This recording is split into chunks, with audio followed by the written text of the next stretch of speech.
Guys ഇന്ന് നമ്മൾ വാഴയൊക്കെ നനച്ച് സെറ്റാക്കിയായിരുന്നു. ഇതാ നമുക്കിവിടെ 2.5 ഏക്കറുണ്ട്. നമ്മളിതൊക്കെ ക്ലീനാക്കി ഫുള്ള് നനച്ച് ഇതാ കണ്ട ഇതൊക്കെ വെള്ളമൊക്കെ ഒഴിച്ച് നല്ല അടിപൊളിയാക്കി വെച്ചിട്ടുണ്ട്. പുല്ലൊക്കെ പറിച്ച് അടിപൊളി. ഇന്നെന്താ നമ്മുടെ പരിപാടി എന്ന് വെച്ച് കഴിഞ്ഞാൽ നമ്മളിന്ന് എന്ത് ചെയ്യാൻ പോവാണ്, വെണ്ട കാണിച്ചു തരാം. ഇവിടെ എങ്ങനെയാണ് വെണ്ടയൊക്കെ നടണമെന്ന് നിങ്ങൾക്ക് കാണിച്ചു തരാം കേട്ടോ. നിങ്ങളുടെ നാട്ടിലൊക്കെ എങ്ങനെയാണെന്നൊക്കെ പറയണം കേട്ടോ. ഇതുവഴി ചാല് വഴി വെള്ളം ഇട്ടിട്ടാണ് നമ്മൾ നടണത്. എന്താ വെണ്ട അവിടെയൊക്കെ പണിക്കാരൊക്കെ ഉണ്ട് വെണ്ട നടാനൊക്കെ. കണ്ടോ വെള്ളം പോണ കണ്ടോ അവിടെ കണ്ടോ നടണ കണ്ടോ. അത് പണിക്കാരൊക്കെ വെണ്ടയൊക്കെ നടണ കണ്ടോ.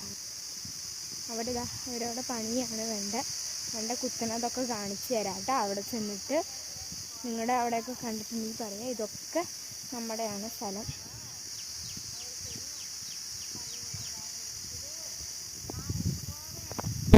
ഇത് കണ്ട ഇങ്ങനെയാണ് വെണ്ടയ്ക്ക നടണത്.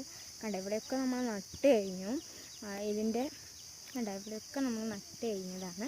ഈ സെക്ഷനാണ് നടേണ്ടത്. നമ്മൾ നട്ടിട്ട് വെള്ളം വിട്ട് കൊടുക്കണം. അവരവിടെ നടന്നത് നിങ്ങൾക്ക് കാണാൻ പറ്റും. കണ്ട വെണ്ടയ്ക്ക ഹൈബ്രിഡാണ് കണ്ട ഗിസ് നടുന്നത്. കണ്ടോ 300 രൂപയ്ക്കാണ് നമ്മൾ പണിക്കാരെ വെച്ചിരുന്നത്. ഇതുവഴിയാണ് വെള്ളം വരുന്നത്.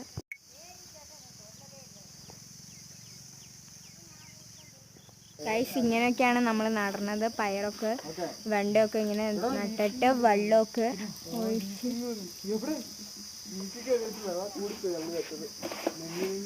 ഗൈസ്. അപ്പോൾ കണ്ടോ ഇങ്ങനെയൊക്കെയാണ് വെള്ളമൊക്കെ നടണത്. നമ്മൾ ഇങ്ങനെ കുത്തി നടും, എന്നിട്ട് വെള്ളമൊക്കെ വിട്ടു കൊടുക്കും. അങ്ങനെയാണ് ചെയ്യുന്നത്. കണ്ട അടിപൊളിയാണ് ഗൈസ്. കണ്ടാണ് നമ്മൾ ഇന്നത്തെ പണി ഇതാണ്.